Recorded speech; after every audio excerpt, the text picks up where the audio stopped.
Thought it was a very good college basketball game. Two great teams. George Mason, I give them a lot of credit. They really battled and fought back. Obviously the beginning of the game didn't go their way; it went our way. It kind of was a strange game from there because we got up as much as 28, but it was so early that the game clearly wasn't over. Even though we were up by a big margin, I thought George Mason did a great job of fighting back, cutting the lead to 16 at the half. It was a strange halftime speech for us because we're up 16, but at the same time, we didn't feel like we were playing very well at the end of the half. And again, I give George Mason a lot of credit. In the second half, they made seemingly every big shot to keep them in the game. Cornelius hit a bunch, and Arledge made some big plays. I thought Mike Morrison was terrific. But our guys, led by Brad and Rob Brandenburg, really stepped up and made big plays, made enough free throws, and most importantly, we got stops when we needed them, and that's what allowed us to win. Questions? If you raise your hand, we'll bring it around. Coach, what were you telling Darius with 5 or 6 minutes left when you were, sort of trying to use the clock, milk the clock, but at the same time, remain the aggressor? It's a fine line, and something that we need to get better at, to be honest with you. We're at our best when we're extremely aggressive, and that's how we play 90-some% of the time. But then when you get up, particularly when you get up with a big margin, you want the clock to run. You want to be smart. Conventional wisdom says you should be a little more conservative offensively, take great shots instead of good shots. Well, today that worked against us a little bit. Again, because George Mason made us pay and made some big plays. But I was just telling Darius, run the show, make sure we get a great shot, make sure we eat all passes. That means meet the ball. And he did a nice job of making sure we did that. Shaka, can you talk about the start? Can you remember being part of a 32-4 explosion where you just blitzed them and the crowd took over? I mean, it was like a frenzy. Yeah, it really was. I've not been a part of that. I would love to be a part of that more often, at least on the 32 side. But it's just one of those things that happens when a bunch of things kind of collide. Our guys were very locked in. They were highly motivated. Not to say George Mason's weren't, but our guys were really into it. You could see the fire in their eyes. And then we made a bunch of shots. And when the ball starts going in, it gets contagious. We were able to get defensive stops and build the lead. And, you want to sub as a coach, but the 5 guys that are out there are playing so well, you don't really want to take them out. But, yeah, it was a terrific start. It's obviously why we won the game. Honestly, the rest of the game, if you look at the numbers, they outplayed us. But a lot of that is because, we're trying to milk the clock and we're trying to play a little bit more conservative than we normally do, which isn't really our style. Coach, I know you'll enjoy this win for about 5 minutes, but could you talk about Drexel and just what you think of them? Great team. They're the regular season champion. They did a really hard thing. They were picked to win the league, and they won the league. And that's not easy to do. You have the bullseye on your back all season long. We lost to them up there in a close game in early January, so it's been a long time since we played them, but I've obviously followed their team and watched them play other teams.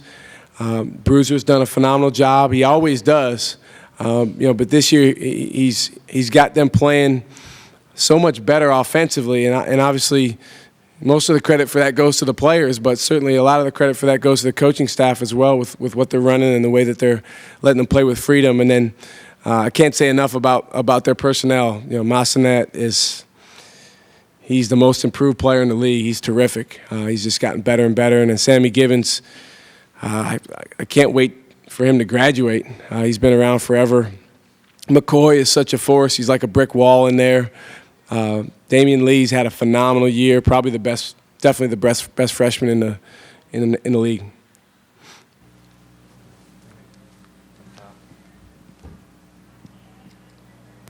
Coach, another shot at a CAA tournament championship game. Can you just talk about maybe what you learned from last year and the opportunity of tomorrow night?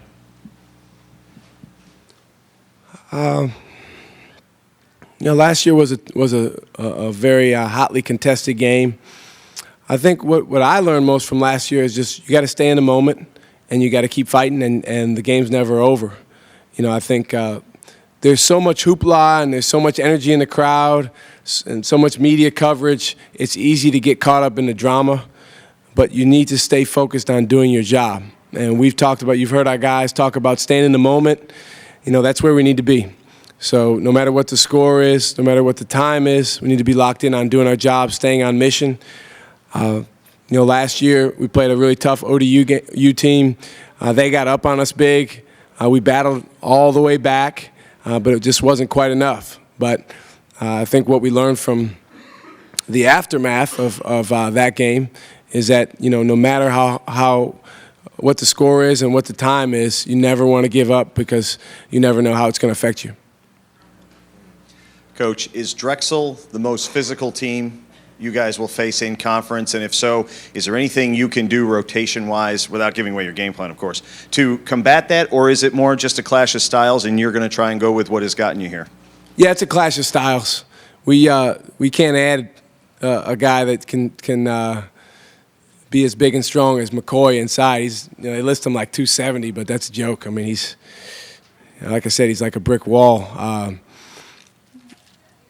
Yes, they're the most physical team. I thought last year we played in the NCAA tournament, all those high major teams, and everyone kept saying, with the different teams we were playing, they were saying, well, Purdue's the best defensive team in the country, or Florida State's the best defensive team.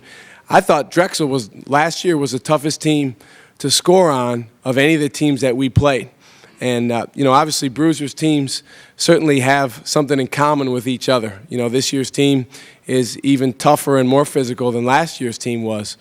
So, yeah, to answer your question, yes, and we're going to have a big challenge on our hands. But at the same time, there's some things that we can do style of play-wise that I think we can make to be a challenge for them. Okay, last one over here.